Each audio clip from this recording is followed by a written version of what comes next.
Hello everyone, welcome to my YouTube channel Learning to Its Best.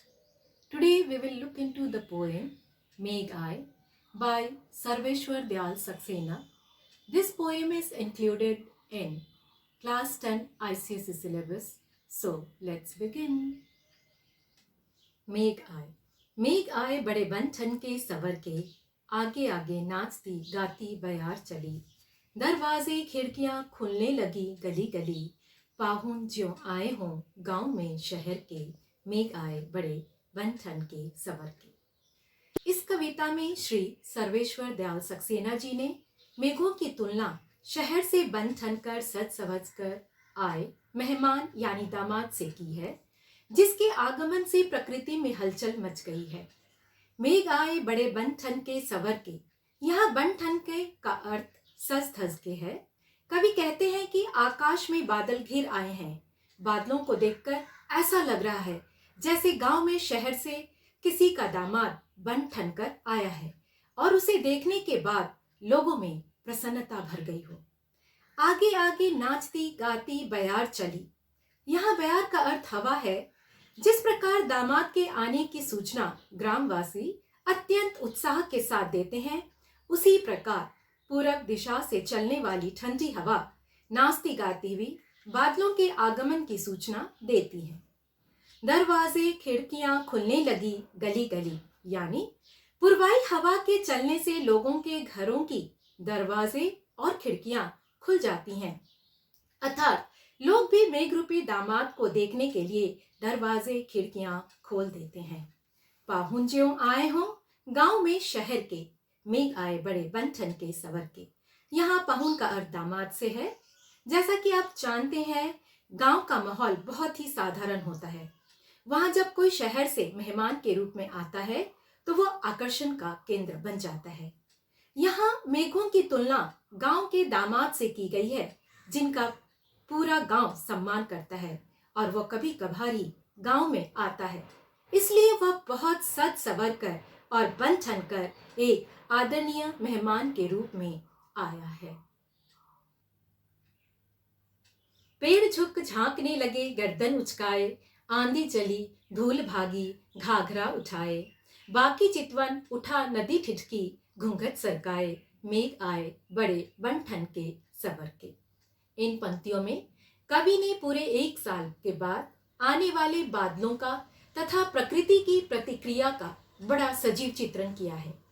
लंबे समय तक जब वर्षा नहीं होती है तो पेड़ पौधे, नदियां तथा इंसान बेचैन होकर बादलों का इंतजार करते हैं और उनके आने पर चारों ओर प्रसन्नता छा जाती है। पेड़ झुक झांकने लगे गर्दन उचकाए, उचकाए का अर्थ उठाकर है। यहाँ पेड़ से तात्पर्य गांव के लोगों से है, जो दामाद के बन ठन कर सज सवज कर आने पर गर्दन उठा उठा कर देखते हैं और झुक झुक कर प्रणाम करते हैं। आंधी चली धूल भागी घाघरा उठाए, यहाँ धूल से तात्पर्य गांव की युवती से है। तो धीरे धीरे जब हवा आंधी में बदल गई तो कवि को ऐसा लगा मानो गांव की युवती शहर से आने वाले मेहमान को देखकर अपना लहंगा समेटकर भागी चली जा रही हो। बाकी चितवन उठा नदी ठिठकी घूंघट सरकाए, मेघ आए बड़े बन ठन के सवर के। बाकी चितवन का अर्थ तिरछी नजर से है और ठिठकी का अर्थ अचानक रुकना।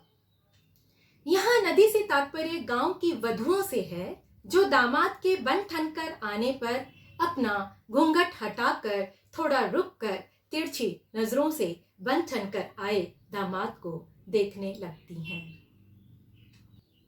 बूढ़े पीपल ने आगे बढ़कर जुहार की, बरस बाद सुधी लेनी बोली अकुलाई लता, ओठों की वार की, हरसाया ताल लाया पानी परात भर के, मेघ आए बड़े बन ठन के सवर के।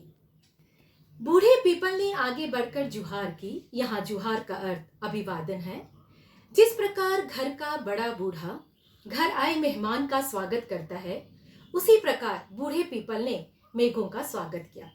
यहाँ पीपल के लिए बूढ़े शब्द का प्रयोग किया गया है क्योंकि वह बहुत पुराना पेड़ है। बरस बाद सुधी लेनी बोली अकुलाई लता, ओठों की वार की। सुधी लेनी का अर्थ खबर लेना। बरस का अर्थ साल, वर्ष, अकुलाई का अर्थ उत्सुक होना, ओट का अर्थ पीछे और किवार मतलब दरवाजा। यहाँ लता को ऐसी युवती के रूप में दिखाया गया है जिसका पति उससे 1 वर्ष बाद मिलने आया हो। गांव में पत्नी अपने पति के सामने नहीं आती, इसलिए वह दरवाजे के पीछे खड़ी होकर अपने पति को 1 वर्ष बाद आने का उलाहना देती है। हरसाया ताल पानी परात भर के, मेघ आए बड़े बन ठन के सवर के। हरसाया का अर्थ प्रसन्न होना, ताल मतलब सरोवर या तालाब, और परात का अर्थ बड़ा थाली से है। तो गांव में दामाद के चरण या पैर धोने का रिवाज भी है। तो यहाँ कवि ने कल्पना की है कि तालाब यानी घर के रिश्तेदार खुशी खुशी परात में पानी भरकर लाए हैं, जिससे कि जो मेहमान बन ठन कर सज सवज कर आए हैं उनके चरण धोए जा सके और उनकी थकान मिट सके। छितिस अटारी गहराई दामिनी दम की, क्षमा करो गांठ खुल गई अब भरम की। बांध टूटा झरझर मिलन के अश्रु ढर के, मेघ आए बड़े बन ठन के सवर के। यहाँ क्षितिज का अर्थ एक ऐसा स्थान जहाँ पृथ्वी और आकाश मिलते दिखाई देते हैं। अटारी का अर्थ घर के ऊपर की छत, दामिनी का अर्थ बिजली और अश्रु मतलब आंसू। इन पंक्तियों में कवि ने मेघों और लता जिन्हें पति पत्नी के रूप में दर्शाया है उसका बहुत सुंदर वर्णन किया है। आकाश में बादल छा गए हैं, क्षितिज पर गहरे बादलों में बिजली चमकी और वर्षा शुरू हो गई। तात्पर्य यह कि मेहमान और उसकी पत्नी का मिलन हो गया। पत्नी ने पहले तो उसे 1 साल बाद आने और उसकी खबर लेने का उलाहना देती है, लेकिन कुछ ही क्षण में उनका सारा भ्रम दूर हो जाता है और उनके आंखों से आंसू बह निकलते हैं। उन आंसुओं का बहना ऐसा प्रतीत होता है मानो किसी बांध के टूटने पर पानी तेज गति से प्रवाहित हो रहा हो। अर्थात 1 वर्ष के बाद जब पत्नी का अपने पति से मिलन होता है तो उनके आंखों से खुशी के आंसू बहने लगते हैं और उनके सारे गिले शिकवे दूर हो जाते हैं।